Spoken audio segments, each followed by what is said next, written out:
Well, good afternoon, everyone. Thank you very much. It is indeed an honor and privilege to have you here today at the White House. And it's great to have fellow teachers and educators in the audience here today. Educators are always very special to me. Being married to one for 30 years, was an educator for quite a few years, and so it's always good to be in a room with you fellow educators. And today we're going to talk about something that is very dear to my heart. And we're going to be hosting a roundtable here, and I'll give some brief remarks here to get us started. But and we've been talking about this for quite a while, and that is teacher retention and the suburban education teacher workforce. We're getting close to the end of the school year, and teachers are starting to make those plans where they're going to be next year. Where is their better pay? Where is their better benefits? And they'll be leaving districts that they may have spent a year or two in, um, and moving for more pay, more benefits, and that's not a bad thing. I encourage you to go to go where you feel valued, to go where the pay is good. But what I want to set forth um, with our education plan is I want you to be able to take roots in a city. You know, in my hometown back in Texas, and I had the chance to go to Sunday school for every day. Or every not every day, but every week is my old English teacher, um, junior and senior English teacher. And we were talking a while back, and she was telling me a story about how her and four colleagues began the same day in the school district. And they stayed there for 30 years, and they retired at the same time. Now, my English teacher went on and became a member of the school board and actually became president of the school board. But she continued on even after her 30 years was up.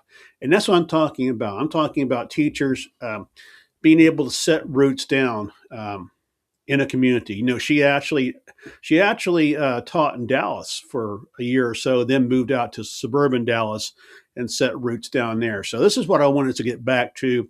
I think this is deeply important when it comes to our children's education. But getting back to remarks, I want to thank you very much for joining me here today to talk about one of the most important issues facing our suburbs and our country: keeping great teachers in our classrooms. And like I just said, I've seen it up close. I've seen it in Cleveland. I've seen it in Philadelphia. And too many talented teachers, educators, are leaving the profession because of burnout, outdated facilities, and salaries that don't reflect the critical work they do. You know, in talking to my English teacher, there was another English teacher, my sophomore English teacher, that I have a lot of respect for. She taught me a lot of respect.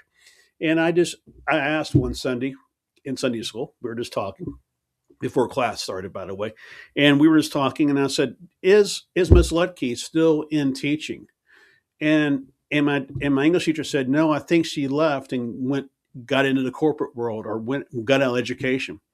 And I guess my question was, why? She was a great teacher. Why did my school district lose her? And that's what we need to work on. That's what we really need to work on. You know, we cannot expect to prepare our children for the future if we keep losing the very people who teach them every day. We can't do it. We can't do it. The students in the classroom today are the future of this country. In that classroom are astronauts. In that classroom are engineers. In that classroom are scientists, doctors, lawyers, nurses, firefighters, paramedics, police officers. They are the very future of our country. We're not always going to be around being the workforce. Some of us are getting toward the end of our workable lives and ready for retirement. And so who's going to come up behind us? That's why it's so important that we prepare them, and that's why back to basics, my education program is so important. That's why we're investing the money that we are investing. When I first said the amount that we're investing into this, they're like, "You got to be kidding me." I said that we would invest $1.27 trillion into education. It would probably be the single biggest expense in the federal government, and it should be. It should be. We should not um, skimp on this. We need to pay the teachers the pay they deserve. There are so many teachers out there who are working second jobs, who are living in poverty, who are barely able to make the bills.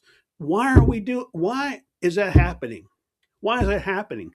There are some school districts who are looking at ways to cut costs, are cutting teachers.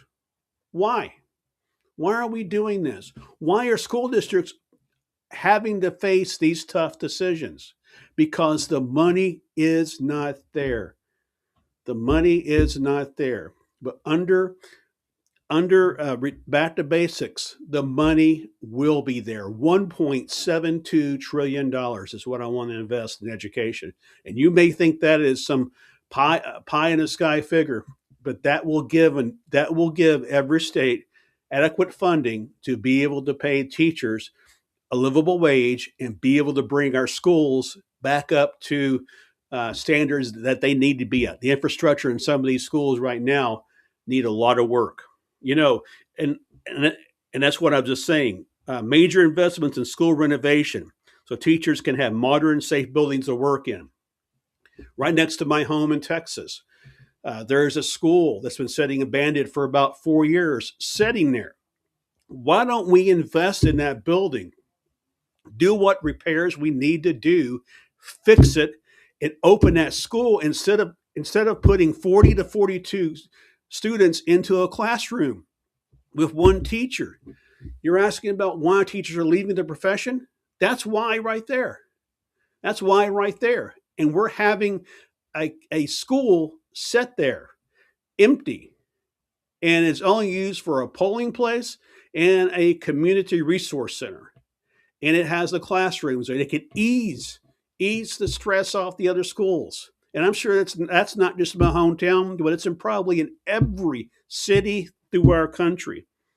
And also it's better pay and support so teachers become a career people can stay in for a lifetime. Like I mentioned, my junior and senior grade English teacher, that was her career. Now you're lucky if they stay 2 or 3 years. Stronger pipelines to bring new educators into suburban and rural schools. We've got to do this, folks. I think there's nothing that's more important right now than fixing the education system in our country. And this administration is 100% dedicated to seeing that is fixed. That is why we went after the $1.72 trillion in education spending. People are like, what are you doing? I mean, we have got to make that investment for the future. If we don't, this country is in a lot of hurt. And folks, education isn't just about test scores. It's about giving every child in every community a real shot at the American dream. And that starts with respecting and retaining educators who make it possible. Think about it.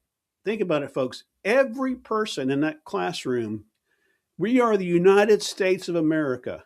Every person in that classroom deserves a shot at the American dream.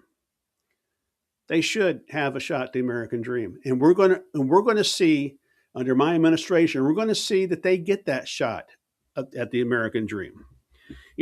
And really, honestly, I do want to thank the teachers and administrators here today. Your work matters more than you know. You have a partner here in the White House, two partners here in the White House, actually. And we're going to keep pushing every day until suburban schools and schools across the country irregardless of where they are, have the resources and educators it deserves. That is the commitment of this administration. I will tell you that today, and that will never waver.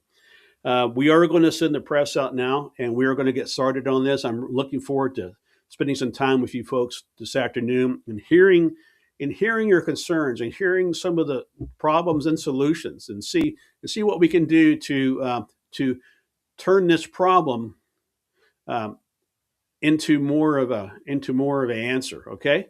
Okay. So let's go ahead and get started. We'll send the press out. Thank you guys very much. Thank you.